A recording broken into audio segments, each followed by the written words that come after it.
Ma'am आपके 66 rupees हो गए।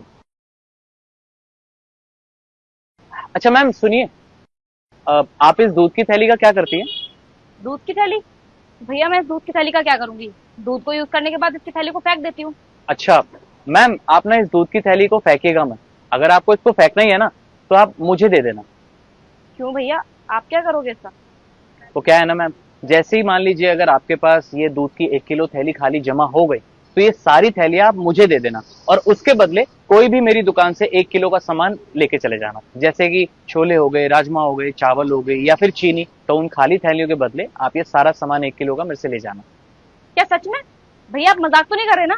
मतलब मैं आपको 1 किलो दूध की पैकेट ला के दूंगी, उसके बदले में आप मुझे कोई भी सामान दे दोगे?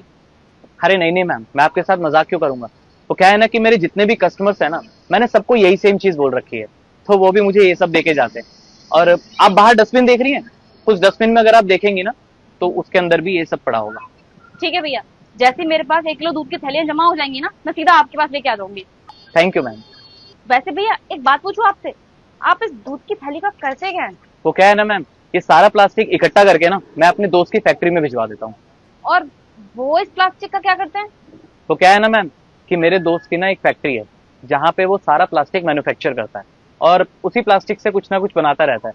फॉर एन एग्जाम्पल, जैसे प्लास्टिक की चेयर्स हो गई, टेबल हो गई, प्लास्टिक के पाइप्स हो गए, यही सारी चीजें बनाता है। ये तो बहुत अच्छी बात है भैया। वैसे इन सारी चीजों का आपको आइडिया आया कहाँ से? एक्चुअली मैम, मैं और मेरा फ्रेंड ना एक एनजीओ कंपनी में काम करते थे। उस एनजीओ कंपनी का एक मिशन था प्लास्टिक फ्री अर्थ। तो मैम, मैं और मेरा फ्रेंड प्लास्टिक ढूंढ के उस प्लास्टिक से कुछ ना कुछ चीजें बनाते रहते थे, या फिर उसी प्लास्टिक को उस कंपनी में सबमिट कर देते थे। एक दिन मैं और मेरा फ्रेंड रोड पे जा रहे थे, तो मैंने अपने फ्रेंड से कहा कि यार काश मैं इस प्लास्टिक को लेकर कुछ मैन्युफैक्चर कर पाऊं, उससे कुछ चीजें बना पाऊं। तो बस मेरे फ्रेंड ने यही बोला कि भाई मेरी भी तो फैक्ट्री है, तो तू एक काम कर, वो सारा प्लास्टिक इकट्ठा करके मेरी फैक्ट्री में जमा कर दे, तो मैं उससे कुछ ना कुछ बनाता रहूंगा। तो फिर क्या था, मेरे माइंड में एक आइडिया आया कि क्यों ना मैं अपनी दुकान का फायदा उठाऊं। तो मेरे पास जितने भी क्लाइंट्स आते हैं, जितने भी कस्टमर्स आते हैं, उन सबसे मैं यही बोलता हूँ कि उनके पास जो भी प्लास्टिक जमा होता रहे, वो मुझे सबमिट कर दे, ताकि मैं वो प्लास्टिक लेकर अपने फ्रेंड की फैक्ट्री में डाल सकूं और उससे कुछ ना कुछ चीजें बनती रहे। मंथ का आप कितना ज्यादा प्लास्टिक कलेक्ट कर लेते हैं? हाँ मैम, मेरी दुकान से तो 30-40 किलो जमा हो ही जाता है। बाकी इस एरिया में जितनी भी दुकानें हैं ना, मैंने सबसे ऑलरेडी बात कर रखी है, सबसे मेरा टाइप है। तो उनकी दुकान से भी ठीक ठाक हो ही जाता है प्लास्टिक। और भैया प्रॉफिट? नहीं नहीं मैम, एक्चुअली प्रॉफिट तो नहीं होता। हाँ, लॉस भी नहीं होता।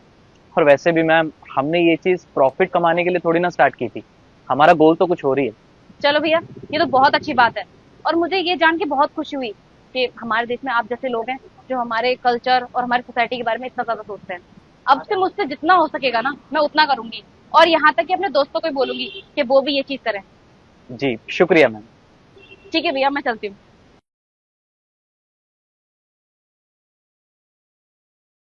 और भैया 1 लीटर दूध देना। हाँ जी, अभी ये लीजिए। अच्छा रुकिए भाई साहब, इस दूध की पैकेट का करेंगे क्या आप?